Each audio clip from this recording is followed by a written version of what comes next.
Good morning, kids. Good morning, Miss Molina. Okay, so you know, wait.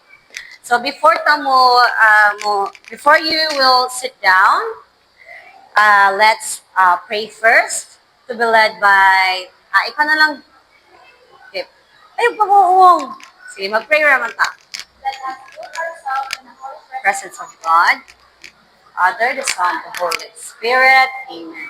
Our Father, art in heaven, holy be your name. Come, thy will be done. Give us this day our daily bread, and forgive us our sins, as we forgive those who sin against us. Do not bring us to test, but deliver us from evil. Okay, so again, good morning. Good morning, Miss Molina. Okay, you can call me Miss B. Okay. Okay, so before you come, sit down.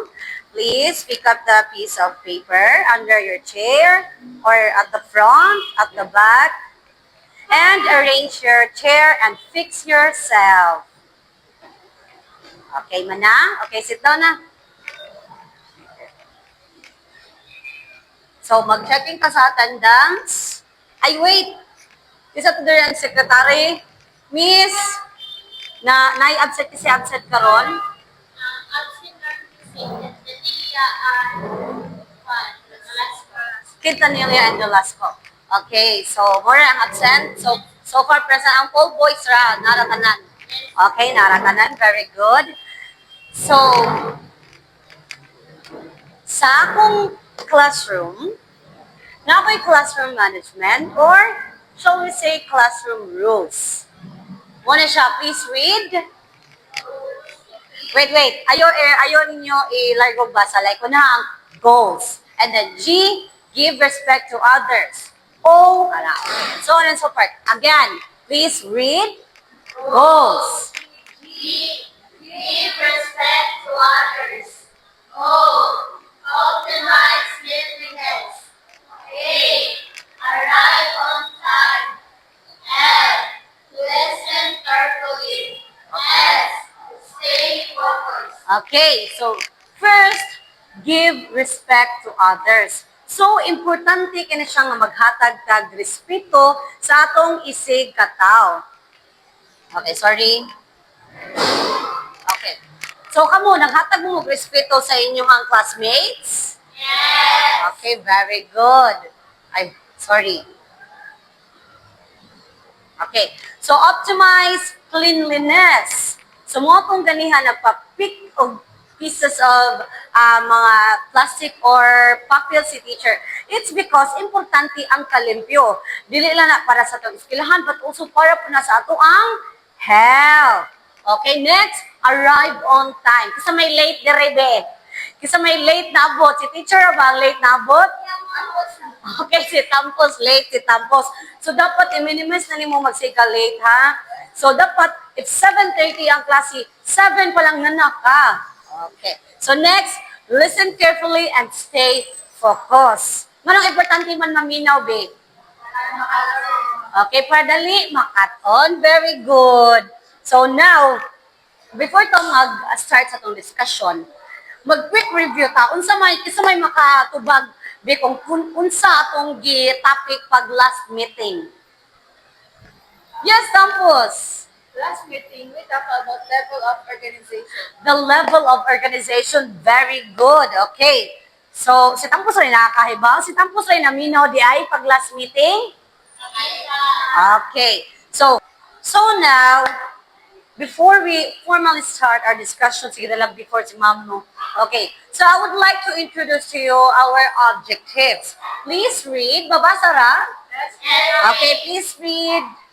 By the end of the lesson, the learners will be able to define the water cycle and its stages, describe the different stages of the water cycle, explain the importance of the water cycle in sustaining life on Earth. Okay.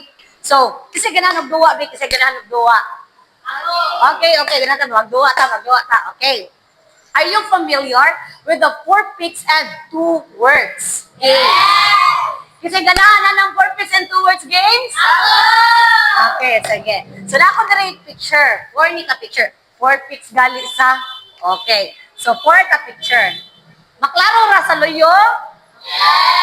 Okay. So, based on your observation, try to observe. Unsa ka na siya, no? Sa first picture, atong hinay-nayon. Sa first picture, halala. Sorry. Okay. Sa first picture, unsa may naa? Nay water. Okay. How about sa second picture? Yes, Tampos. Nay cycle. Ano na kayong gagday cycle? Okay, can I arrow? Yes, ma'am. Unsa man? Na ay clouds. How about sa last picture? Na ay river. So, try to guess. Unsa ka ni siya, no? Ano ka, unsa kay ma-relate ano niya sa kong klaseng karon ba kay na ay water, na ay clouds, na ay rain, na ay river. Sa may na idea, yes. Today, Miss, I think we talked about the water cycle. Water cycle. Is it water cycle? Kisa pinaa. Yes, ma'am. Cloud arrow. Cloud arrow. Okay, basin pwede. Dire sa tubangan. Kisa man, ikaw. May idea? Water cloud. Water cloud? Is it water cloud? Is it cloud arrow or water cycle? Okay, so para may bawalan nato atong i-tanawon atong next page. Very good, Miss! Water cycle. Gusto rin naka-answer water cycle? Kinatay pa? Yahoo! Okay. Thank you. Okay. So, it's about water cycle. So now, before we proceed si teacher, nako ipa-activity in which mag-watch mo og video. Okay. Now, I will going to play the video. Please, all you need to do is to watch, listen, and understand. Okay.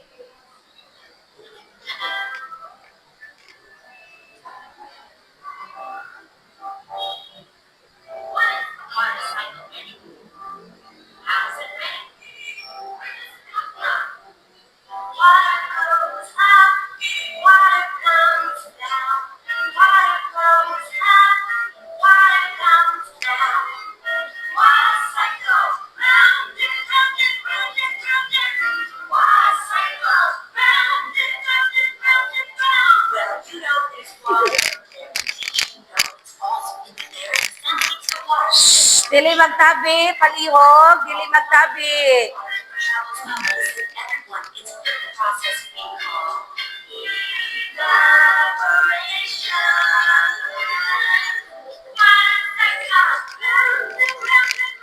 So, the vapor goes up and gets cold in the sky and turns back into water.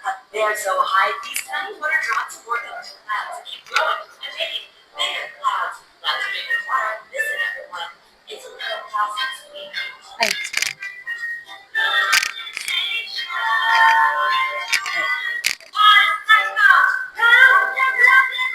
So, clouds keep forming as more and more drops get bigger and your life won't stop. Then what happens to you? Listen carefully, ha? Watch and learn. Water comes back down. Listen, everyone. It's Stop talking.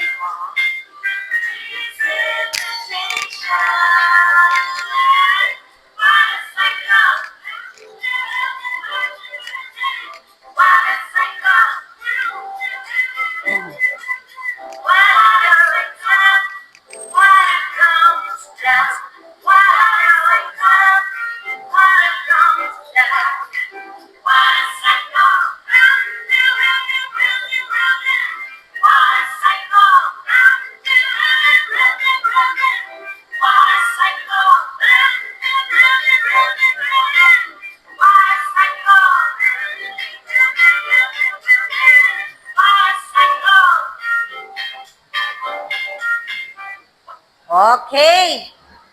So, nakasabot ra sa video? Okay. So, kung nakasabot ra, nai-ask si teacher. First, What is water cycle? So who can answer me? What is water cycle? Okay, ikaw na lang, Miss Tampos, again. For me, this is water cycle is the nature's way of recycling water. Okay.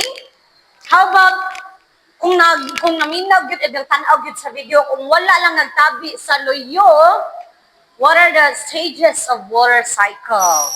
You can give me man be. Anyone? Okay. Ikaw. Evaporation. Evaporation. Ano sa man to? Evaporation na to? Yes. Condensation. How about ikaw? Precipitation. Precipitation. What else? Yes. Runoff. What else? What else? What else? Sorry. Infiltration. Infiltration. And lastly, Transpiration. transpiration. Okay, very good. Okay, round of applause. When I say do na siya clap, say 1, 2, 3. 1, 2, 3. Very good, very good, very good. Again, and show me do na siya clap. 1, 2, 3. 1, 2, 3. Very good, very good, very good. Okay, very good. So my last question. What happened in each stage of the water cycle? So na unsa man to na every stage unsa may mahitabo? Unsa may mahitabo sa water? Sige, buta na to. Try to think, kung mag-uwan, mag-unsa din, asa gikan na ang tubig? Yana. Yes, Tampos again. Si Tampos na ang estudyante. If ang tubig is kay ma-akuan sa sunlight, it's called evaporation. Okay. Kung ang tubig ko na makuha sa sunlight, mag-absorb. So that's evaporation. Kung sa man to sunod sa evaporation? Condensation. Yes, condensation. Ang may mahitabo sa condensation? Kung Malapay na ang quantities ang box. okay, saan sa clouds. So, condensation, if ang mga droplets sa tubig nga gikan gi-absorb sa heat, mahimo na siyang mo-form na og yes, big clouds. And what will happen to the big clouds if mapuno na siya? Rain. Kasi tawag na. That's precipitation. Okay. So, naminaw giday sila. So, now, let's continue with our discussion. So, mag-start na to sa discussion. So, na naman tayo mga, kung sa baga, na natin mga na-construct na knowledge based on our observations sa video. So, now, mag-dig into ka sa atong topic ron. Kung sa gali atong topic ron, it's all about? Water cycle. Okay. So, water cycle. So, now,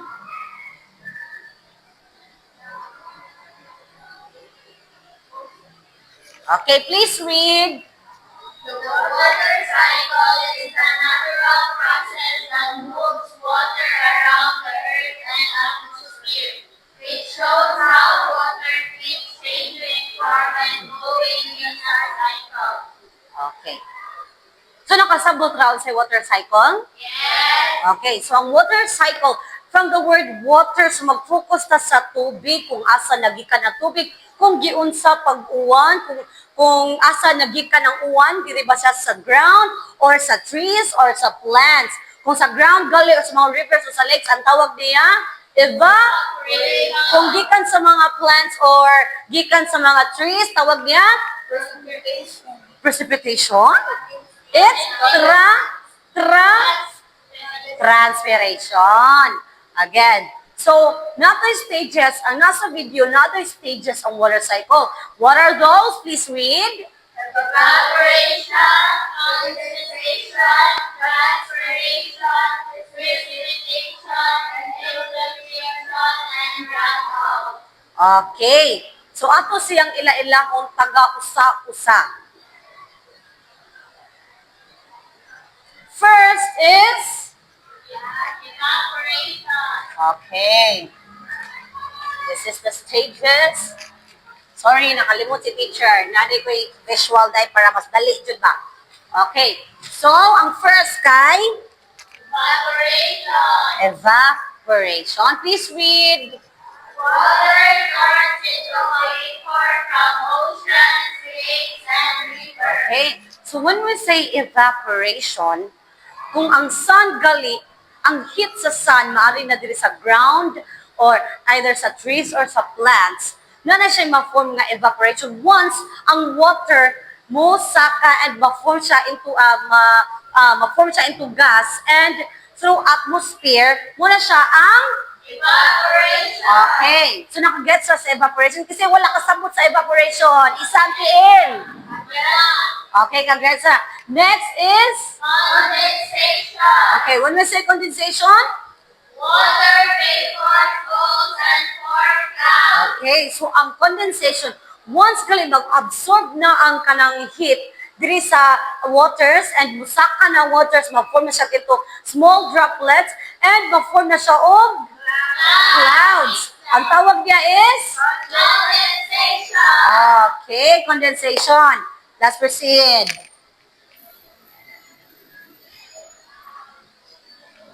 Next is okay. Next is Precipitation. are you sure for the precipitation? Transpiration. Okay, please read. Clouds release water vapor into the air through their release. Okay. So muna ang giingon ni teacher. Matawag sa evaporation if nagikan sa mga waters, kadi sa lakes, nagikan siya sa rivers or oceans, ana. Pero if magikan gila siya sa mga plants, ang tawag niya kay Transpiration. okay, very good. So next is Precipitation. please read. Water falls to the ground as rain, snow, sleet, or hail. So here, sa precipitation nga part, muna na siya, if kung sa kay mapuno na gali ang clouds, sa mahitabo, muuwan, muna na siya nga mag-rain na, nanay, rain nga mahitabo. Ang tawagan na niya kung nanay rain is, Precipitation. if nagpundok pa ang rain sa atong sky, sa clouds, sa puntang clouds, Condensation. okay. So, nasabtan ra, ang sa tayo una, Evaporation. Condensation. Transpiration. Precipitation. okay. So, napagapoy kuwang. Dara, please read.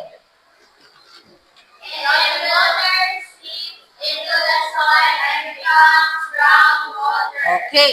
So, ang infiltration, once gali mag-uwan, and for example, na mga liki-liki, musud ang tubig muagi underground. Ang tawagan na niya kay Infiltration. okay, very good. Again, kung ang heat matumong sa ground, nya musaka ang mga droplets, ma-form ng droplets, musaka ang water through atmosphere. Ang sa tawag? Condensation. Condensation? Sayop na kaya akong gitudlo. Sayop na akong gitudlo. Aron. Evaporation. If mo? Okay. If magpundok. Condensation. If mo down. Precipitation. Tarong balik. Kumusaka. Evaporation. Kung magpundok. Condensation. Kung mag-falls tayo ng rain. Precipitation. Kung wagi underground. Precipitation. Unsa? Infiltration. Infiltration. Kung wagi gikan sa plants. Transpiration. Okay. Very good. So next. Si next. Runoff. Okay. Unsa man ang runoff? Water flows over the land into streams, rivers, and lakes. So, ang runoff mo siya ang movement sa water, asa sa padong.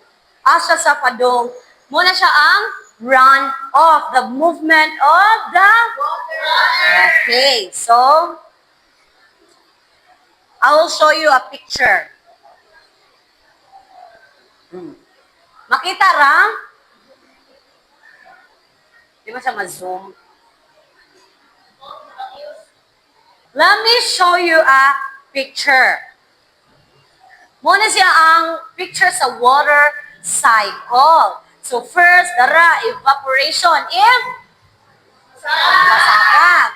Condensation if mapundo. Kung siya mapurma.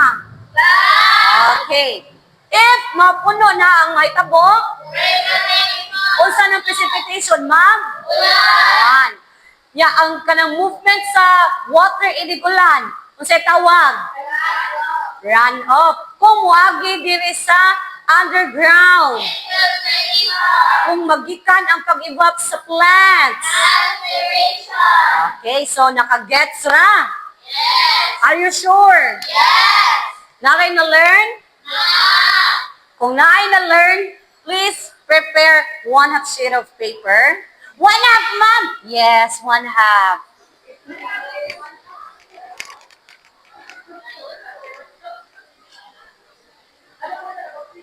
Okay. So here's the application. All you have to do is to analyze. So if you were a farmer, how would you use your understanding of the water cycle to help your plants grow? Bisaya only teacher ha. Kisa man diri ang farmer, kisa man diri ang ginikanan nga mag-uuma. Mag-uuma mo ang parents tapos. Yes, please. Okay, unsa man yung baligya? Utanon, buwa, unsa man? Buwanes, kaumayan. Kahumayan. Okay. So now, if kanang kita kuno kay farmer, kung saan na to paggamit ato ang mga na-learn or understanding about sa water cycle para mo grow atong plants, para mabuhay atong plants. Okay, so write it on your 1/2, sa taong gingon ganihan? 1/2 sheet, 1/2 crosswise, right? Okay, 1/2 crosswise. I'll just give you 1 minute to answer. Pwede lang 1 sentence lang. Okay. Alright, so wala answer ka na? Time's up? Okay, so pass your paper to Tampos ha, kaya ko rin nang i-collect later. Okay, so now, manamantagkuan sa inyong understanding. Let's proceed to our quiz. So yes. Kamo ka, ang purpose sa ato ang application o sa atong quiz kay para mas ma-enhance and para mas maibawan sa mga teacher if naabag yun na-learn ng students. Kaya ba sinapahingayin mo, yes ma'am, wala, nakasabot kami. Pero deep inside, wala dito kasaboton sa water cycle, di ba? Yes! Prepare ka 1/4. Ganiya, 1/2 karon 1/4. 1/4 pa? Yes, 1/4. Natay test 1, natay test 2. Okay. For test 1, here. For test 1, di mo siya makita.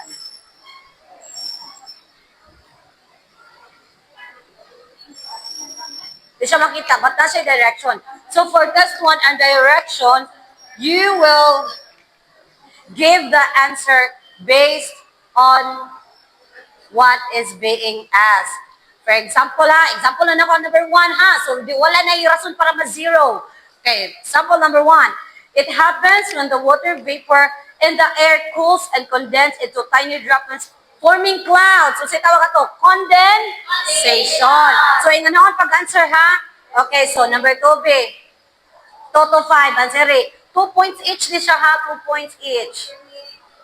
If one akong time's up, pass tayo ng paper ha. Ay, napanay test 2 dahil. Sorry. Alright, time's up. Test 2 na. Test 2. For test 2, here, multiple choice. Encircle the correct answer. Encircle the letter ni, sorry.